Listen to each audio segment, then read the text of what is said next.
Hey folks, it is Commander's List Day. I hope you're all pumped. I think this is probably a top 5 all-year Commander's List. If you don't like Morgan dollars, however, and if you don't like San Francisco Morgan dollars, it's probably not going to be for you, but it's still a cool one to tune into just from a numismatic knowledge standpoint, because it's not very often that you get so many better date Morgan dollars in one spot to kind of compare, contrast the fabric and the skin of these coins. One of the coolest things about this series is that the issuances as the series started in 1878 all the way to 1921, the mint production standards changed. They were fabulous for a while. They got kind of rough in certain spots at certain mints. Obviously, there was lots of stuff that was changing. The mint or the alloy probably had different suppliers. You know, it was coming from the Comstock load. It was coming from other spots. So anyway, with all that stuff said, let's just get started. And we're starting out with an amazing coin. If you don't know about Morgan dollars, you'd probably think this is a throwaway coin, but an 84S in mint state is a very difficult piece to find. Most collectors wait a long time to find one. This is a true Unk coin. You can see the luster on this. This is probably, I would guess, probably the hardest dollar to find in gem. I mean, I think. Anyway, I'd have to look at that. I don't know for sure, but there are not a lot of gems out there, so a lot of people settle on an uncirculated coin or a 58.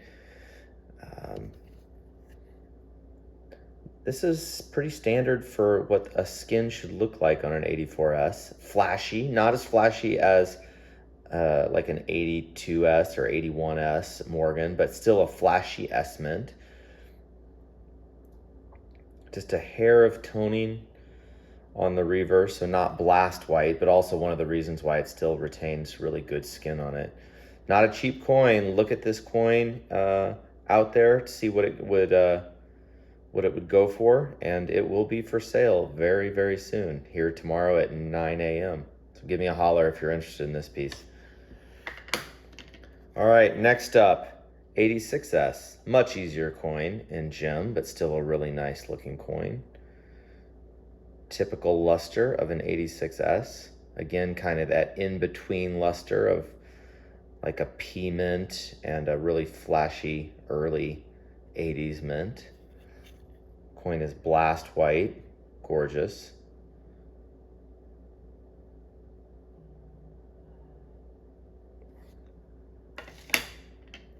Next up is a tougher one, 89S.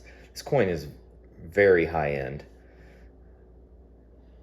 Look at that cheek, very clean.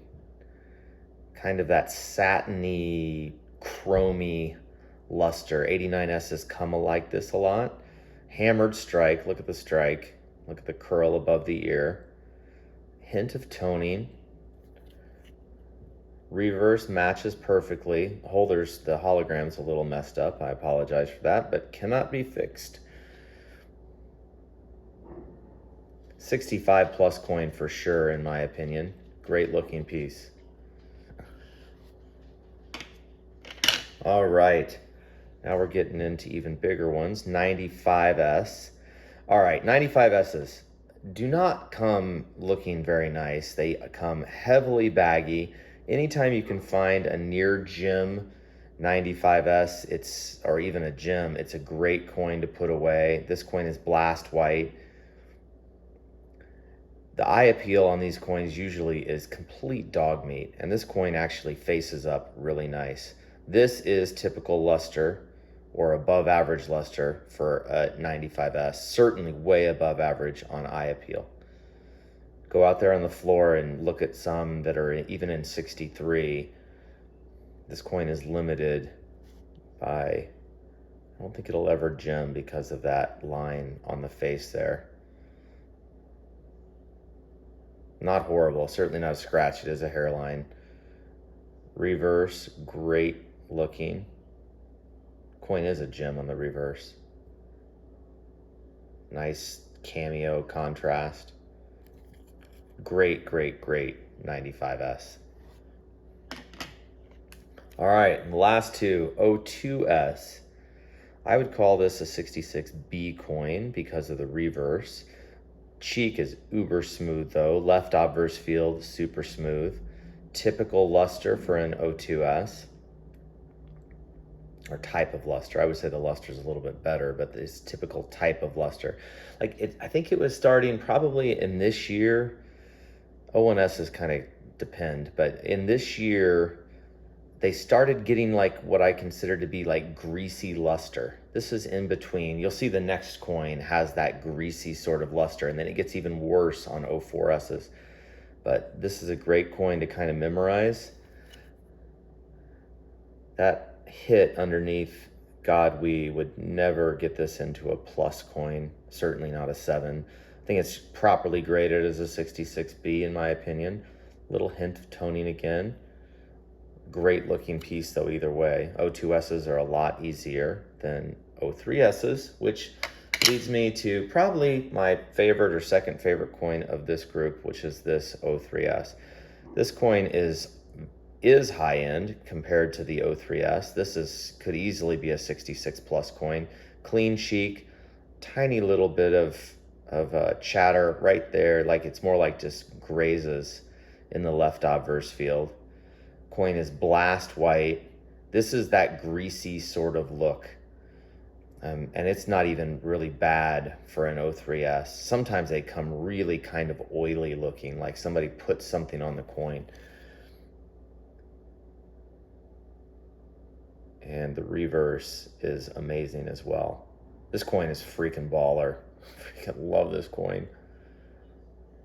If you're a Morgan dollar collector and you're trying to get the best or very close to it, especially when considering that the next grade up goes for, wow, probably 75,000, I would guess, in a 67 CAC holder.